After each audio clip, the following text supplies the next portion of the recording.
बांग्लादेश के वज़ीर-ए-आज़म डॉक्टर यूनुस ने चीन में एक ऐसा बयान दिया है जिसने पूरे इंडिया में शदीद रद्द-ए-अमल पैदा कर दिया है। और जो लोग साबिक़ वज़ीर-ए-आज़म हसीना वाजद से इंडियन दोस्ती को इंडिया में तनकीद का निशाना बनाते थे, उनको यकीनन समझ आ गया होगा कि बांग्लादेशी हुकूमत और अदारों पर भारतीय कंट्रोल उनके लिए किस कदर ज़रूरी था। डॉक्टर यूनुस ने जिन 7 रियासतों का ज़िक्र किया है, उनमें आसाम और अरुणाचल प्रदेश, मेघालय, मणिपुर, मिज़ोरम, नागालैंड और त्रिपुरा शामिल हैं। इन तमाम रियासतों ने भारत के ख़िलाफ़ हथियार उठाए हुए हैं। अलहदगी की तहरीकें बहुत मजबूत हो चुकी हैं और इन सभी रियासतों की अलहदगी पसंदों ने आज़ादी का ऐलान कर रखा है और अपनी अपनी फ़ौज भी बना रखी है। अलहदा एजेंडा, कौमी तराना और दीगर अलहदगी पसंद मामला सभी जो हैं वो आखिरी हदों को छू रहे हैं और कईयों ने अपनी आज़ादी का ऐलान भी कर रखा है। ऐसे में डॉक्टर यूनुस का बयान जो है वो चलती पर तेल का काम कर रहा है। डॉक्टर यूनुस की ये बुरी हुकूमत को चीन ने मुकम्मल तावन का यकीन दिलाया है।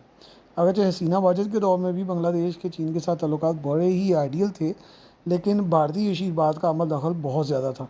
भारतीय सरमायाकार और सरकारी एहलकार मुकम्मल तौर पर कारोबार और अहकामात को कंट्रोल करते थे और बांग्लादेश वाले बांग्लादेश में रहते हुए अपने मुल्क में सेफ ना थे। बांग्लादेशी हुकूमत का हसीना वाजद के दौर में भारतीय ऑर्डर मानना बहुत ज़रूरी था। चीन ने बांग्लादेशी हुकूमत को बेल्ट एंड रोड जो प्रोग्राम था उसके तहत $21 बिलियन का मुआहदा किया था, जिस पर तकरीबन आधी रकम खर्च हो चुकी है। बांग्लादेश की कमज़ोर माशियत को इस वक्त इन कर्ज़ों की वापसी के मसाइल बहुत ज़्यादा दरपेश हैं। बांग्लादेश की नई हुकूमत ने इन कर्ज़ों में शरह सूद की कमी और इनको 30 साल तक जो है वो वापस करने का एक मेकनिज़म बनाकर चीन को दिया है, जिस पर उन्होंने उनको हाँ तो नहीं की लेकिन ना भी नहीं की और उस पर गौर करने का वादा किया है। चीन जो डैम बनाने और पानी की मैनेजमेंट में दुनिया में नंबर 1 है, वो बांग्लादेश में आने वाले पानियों पर बहुत बड़ा डैम बनाने जा रहा है। अगरचे बांग्लादेश को इससे इख्तलाफ है, लेकिन इसके बावजूद बांग्लादेश ने चीन से वादा किया है कि वो इसका तमाम डाटा जो है वो जो बांग्लादेश में आबी वसाइल हैं वो चीन को देगा, क्योंकि चीन बहुत अरसे से उनसे ये डाटा मांग रहा है। बांग्लादेश जिसकी बंदरगाह तक रसाई जो है वो चीन को दी गई है, उसमें 2 बंदरगाहें शामिल हैं। एक चिटागोंग की बंदरगाह है और दूसरी मोंगला पोर्ट है, जो कि इंडिया के बहुत ही करीब है। और इन दोनों पोर्ट्स पर जो है तकरीबन $400 मिलियन की सरमायाकारी हो चुकी है और चिटागांग में तो एक बहुत बड़ा इंडस्ट्रियल जोन भी बनाया जा रहा है। जनूब मशरक़ी इंडिया की इन रियासतों का जिक्र करना डॉक्टर यूनुस के लिए बहुत अहम था। इसकी बड़ी वजह यह है कि इंडिया का एक बहुत बड़ा बॉर्डर जो सरहदी इलाका है वो इसके साथ लगता है। इन रियासतों की एक तवील सरहदी जो है पट्टी पूरी दुनिया के बहुत सारे ममालिक के साथ लगती है और ये तकरीबन 5182 किलोमीटर पर मुहित है। शमाल में 1395 किलोमीटर का इलाका चीन के साथ लगता है। मशरक़ में 1640 किलोमीटर का इलाका म्यांमार के साथ लगता है। 1596 किलोमीटर का इलाका बांग्लादेश के साथ लगता है, जो कि शमाल मगरबी हिस्सा है। मगरबी हिस्से में 97 किलोमीटर जो है वो नेपाल के साथ और 455 किलोमीटर जो है वो भूटान के साथ लगता है, जो कि शमाल मगरब का इलाका है। इन 7 रियासतों का जो रकबा है वो 2,62,230 मुरबा किलोमीटर है, जबकि यहाँ की कुल आबादी तकरीबन 4 करोड़ 60 लाख है। बांग्लादेश और भारत ने 2018 में एक मुआहदा किया था, जिसके तहत इंडिया मोंगला पोर्ट को इन लैंडलॉक्ड इलाकों में अशिया को पहुंचाने के लिए इस्तेमाल कर सकेगा, क्योंकि इंडिया के लिए ये बहुत मुश्किल हो चुका है कि वो इन इलाकों में 7 रियासतों में जो है वो ज़मीन से बहुत सारी अशिया पहुंचाए, क्योंकि वहाँ पे हालात बहुत ज़्यादा ख़राब हैं और वहाँ पे अशिया जो है वो बड़ी महंगी और बड़ी मुश्किल से पहुँचाई जा रही हैं।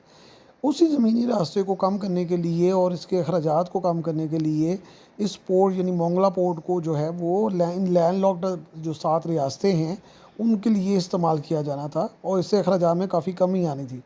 इस मुआहदे में इंडिया बाद में नेपाल और भूटान को भी शामिल करने जा रहा था। मोंगला पोर्ट खुलना शहर के साथ वाक़ है और इसको भारतीय शहर कोलकाता की पोर्ट लगती है, जबकि चिटागांग की पोर्ट जो पर आने वाले तमाम सामान की जो तरसील होती है वो भारतीय रियासतों को बड़ी आसानी से भेजा जा सकता है। लिहाजा इन दोनों जो पोर्ट्स हैं उनकी बहुत ही ज़्यादा अहमियत है इस इलाके में। इन रियासतों तक अशिया की तरसील भारत के लिए एक चैलेंज है और इस मसले को हल करने के लिए ये सारा मामला किया गया था और ख़ास तौर पे इंडिया की ये स्ट्रेटेजिक लोकेशन जो यहाँ पे थी उसको सेव करना बहुत अहम था, क्योंकि अगर इन दोनों पोर्ट्स पर चाइना के जहाज़ आके खड़े हो जाते हैं और चाइना के हाथ में ही दोनों पोर्ट्स चली जाती हैं तो यकीनन इंडिया के लिए ये बहुत बड़ा चैलेंज बन गया।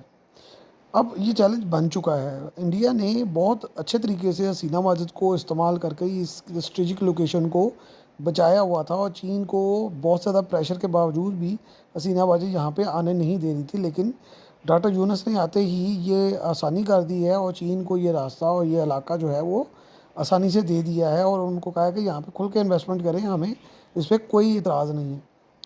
जुलाई 2024 में भारत को मोंगला पोर्ट जो है वो दी जा रही थी और उनकी डील हो चुकी थी और ये डील इतनी खुफिया थी कि चंद हुकूमती जो है बड़े लोग और इवन फ़ौज को भी जो है वो बाद में पता चला कि ये खुफिया डील हो गई है और शायद इसलिए हसीना वाजिद का इक़्तिदार भी जाता रहा और ये सारी सूरत हाल जो है वो डन हो चुकी थी। लेकिन चीन को अब ये पोर्ट्स दोबारा मिल गई हैं और अगर ये चीन को पोर्ट दोबारा मिल गई हैं तो चीन के जो जहाज़ हैं, जंगी बहरी जहाज़, आबदोज़ें विज़िट पे भी आएँ तो वो यहाँ पे आके आराम से इंडिया की सर्वेलेंस कर सकते हैं। इसलिए ये सूरत हाल अब बड़ी जो है गैर मामूली हो चुकी है और इन 7 रियासतों का ज़िक्र करना बांग्लादेश के लिए जो है वो बड़ा फ़ायदेमंद हो सकता है और चीन यहाँ पर अगर आ जाता है और बैठ के काम करता है और ये बेल्ट एंड रोड का सिस्टम चल जाता है दोबारा से, तो इंडिया के लिए अगले चंद सालों में इस इलाके में बहुत ज़्यादा मुश्किलात पैदा हो सकती हैं।